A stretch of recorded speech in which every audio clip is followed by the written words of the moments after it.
Magandang araw mga lods. Ayan, anong itatopic natin ngayon? Paano natin maiiwasan na mamatay ang inakay sa loob ng nest box para makapagparami tayo mga lods? Let it, hang.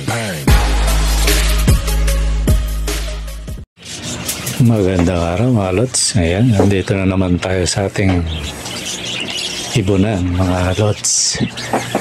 Ngayon ang itatopic natin mga idol, yung paano natin may iwasan na mamatay yung inakay sa pugad. Yan yung ating itatopic mga lods. Pero bago yun, muli kong ipananawagan yung ating raffle mga lods. Lapit-lapit na. Ilang araw na lang, wala nang may isang linggo na lang mga lods, i-raffle na natin at sana madagdagan pa to para yung libre maisama natin mga lods.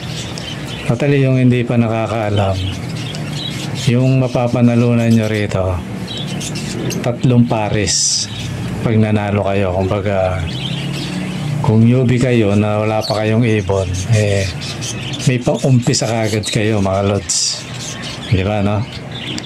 Kumbaga pan-sureball na na talagang mga ilang buwan lang dadami na agad yung ibon mo mga lods. Okay mga lods, totally 25 lang, ginawa ko lang 100, totally bali 4 na entry na yun mga lods. Meron ka ng 4 na pangalan na malilista sa ating Cambio Lolo mga lods. Mga lods, sana sali kayo para makasupport tayo sa ating mga alagang ibon mga lods, mga kits. Ayan mga lods, balik na tayo sa ating topic. Paano ba natin maiwasan ang mamatay yung inakay sa loob ng nest box? Ito mga lods, konting yung history ko sa pag-iibon. Nung ako'y nag-umpisa, siyempre medyo hindi pa natin alam yung sistema. Lagi ako namamatayan ng inakay mga lods. Minsan pa lang nakita mo may inakay tapos mga ilang araw meron ng patay. May patay na isa, minsan 2. Halos yung mga breeder ko nun, tuwing namimisa, merong patay lagi. So ngayon, paano natin may iwasan yun mga lods? Totally, hindi naman natin 100% na walang mamamatay. Wala namang ganon. Pero ang pinakasigurado ron mga lods, marireduce. Yan. Totally tinapik ko na to, nasagasaan ko na, pero hindi dito nakapokus yung ating topic. So ngayon ito, paano nga ba natin may iwasan? Hindi man 100%, at least 99.9 mga lots. Yan, di ba na? So marireduce yung yung namamatay na inakay kasi sayang din yan. So ganito yung teknikan lang mga lods. Halimbawa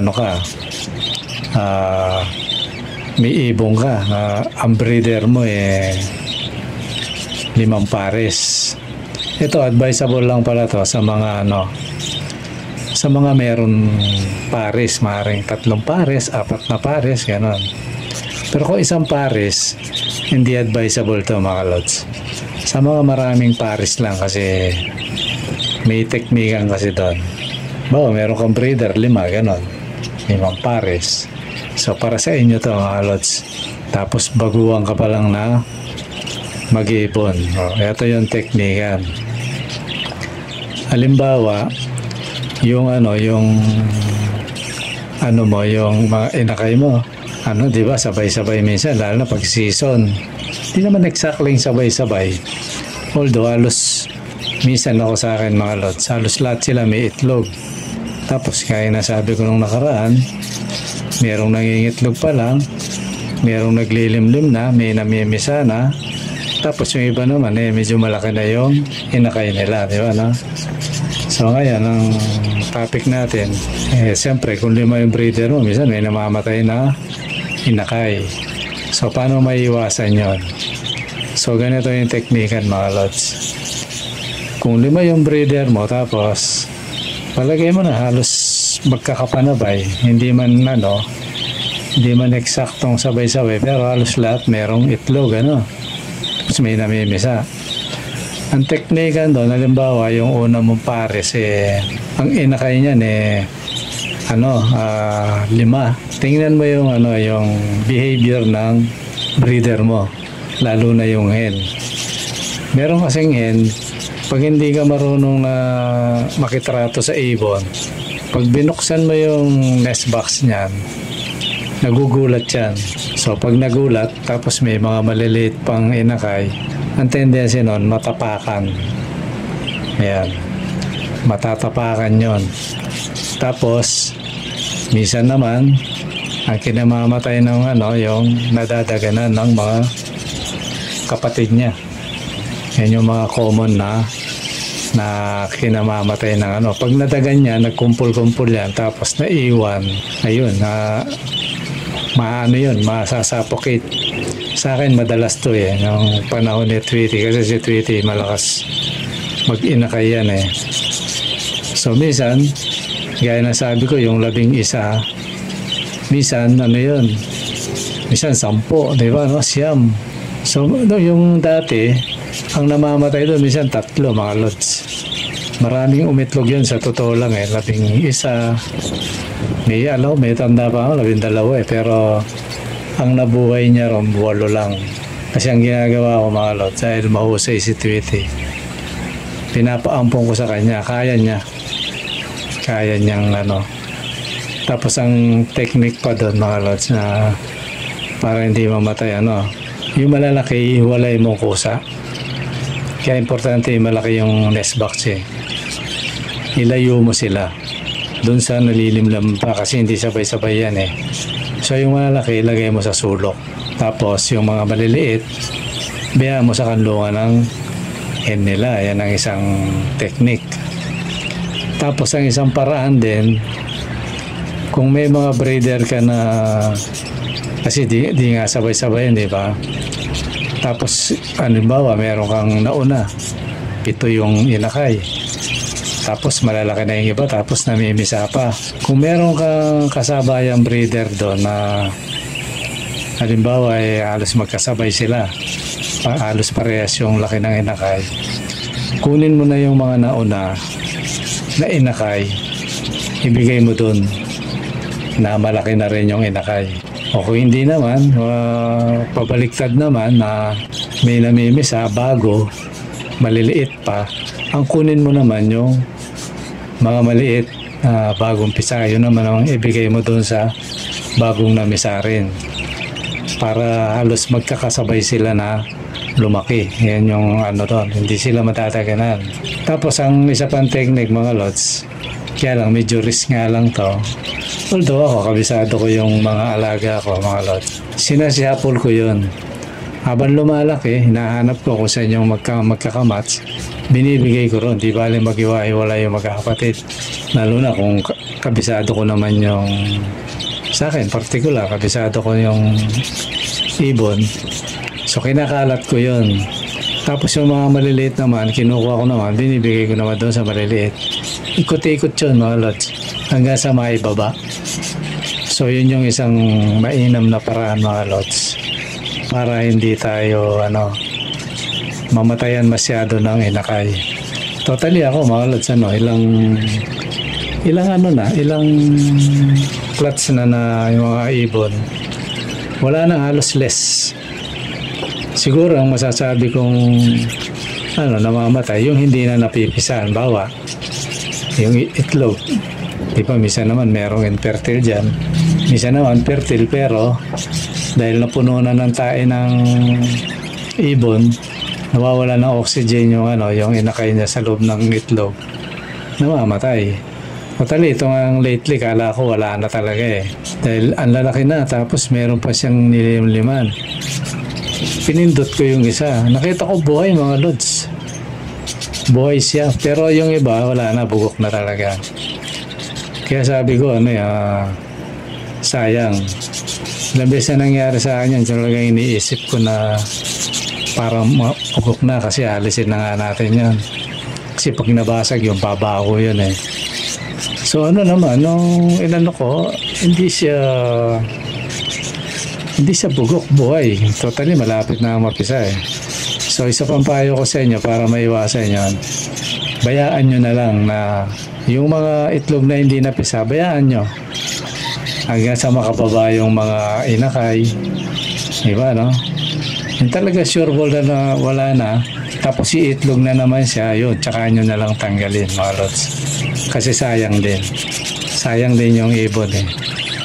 Kasi baka mamaya yun pa yung maging swerte natin, yung akala natin eh ano na, bugok na eh, nung pala eh may similya, malapit nang mapisa.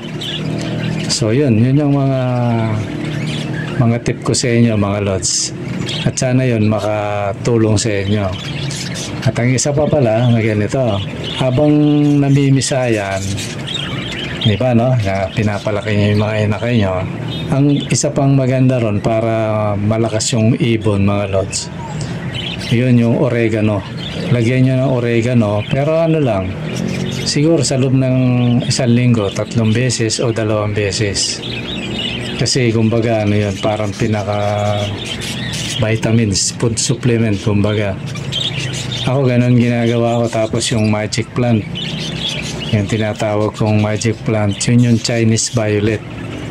Yun, kinakargaan ko pa konti-konti. Kung gusto kong araw-araw, konti-konti. Pero pag hindi naman, 3 hanggang 2 beses, 3 to times. Yan, 2 to 3 times sa loob ng 1 linggo. So sa mga ganung paraan mga lods, malalakas yung mga ibon natin. Tapos, isa pang tip mga lods, dahil ito, ibibigay ko sa inyo dahil naranasan ko to eh. Yung may mga breeder kasi sa umpisa hindi nangangalbo, hindi pumapatay ng inakay, pero pag bandang huli, pinapatay na yung inakay. Kagaya ngayon, meron akong nangangalbo, kinakalbo niya. So ang gawin nyo yun, pag medyo malaki-laki na yung kunin nyo na lang, ibigay nyo sa iba. Baring ikalat nyo yung magkakapatid na inakay kaysa kalbuhin. Kasi minsan mga lods, ang hirap patubuhin ng niya. Nasa 3 buwan na, wasak pa rin yung yung balahibo. Hindi maganda sa iyo. Kaya pinaka the best, pag ganyang nangangalbo, alam mo na yung breeder mo gano'n. Pag medyo mga nasilip mo, medyo okay na, ipasa mo sa iba para hindi masira yung balahibo. Ganun na lang. Nakapisa na siya ng 3. Kunin mo yung isa, ilipat mo sa kabila. Sa kapisa na naman, anim yung itlog, hanggang sa ang itira mo isa, tapos pag lumalaki, kunin mo pa rin kasi kakalbuhin niya rin yun eh. Ayun, yung isang pantip yun. Tapos yung isa pang tip mga lods, merong ito tanong ng marami ito eh. Pinapatay yung inakay. Yun naman, selos yun. Nakita ko, wala nang duda. Pag lumabas yung yung inakay, tapos maganda, lalo na kung babae siya. Anuhin ng kasi hayop yun eh. Gustong kastahin ng kak. Ang problema, nagsiselos yung hen. Kaya ang ginagawa niya doon sa yung papatayin niya. So ang ginagawa ko sa mga ganong breeder mga lods, bago pa lumabas sa pugad, minsan hindi incomplete pa yung balahibo nun, kinukuha ko na, pinapaampon ko, tapos tinitiran ko siya yung pinakamaliit. Ngayon pag medyo lumalaki na naman siya, kukunin ko na naman. Kasi minsan yan mga lods, yung mga ganyan, although yung mga ibon lahat, bago pa man makalabas lahat yan, umiitlog na yan eh. So kaya okay lang na kunin mo yun. Kumbaga kunin mo sila ng unti-unti, huwag mo lang biglain. So ganun ang mga teknikan mga lods. Ayan mga lods, ang pinaka-tip natin para makapagparami tayo ng mga inakay ng ating mga alaga na maiwasang mamatayan ka ng inakay sa nest box, mga pangyayaring ganon. Ayan, sana makatulong sa inyo mga idol. Okay mga lods, hanggang dito muna at maraming salamat sa panonood. At muli mga lods, kung bago ka pa lamang nanonood sa aking mga video, mangyari sana makahingi sa iyo ng isang pindot dyan ng sub. Yan, mag-subscribe ka na lods, at pakiclick mo na rin yung notification bell at pakishare mo na rin mga lods para mapanood din ng iba nating mga kasama na mahilig sa ibon mga lods. Okay mga lods, maraming salamat.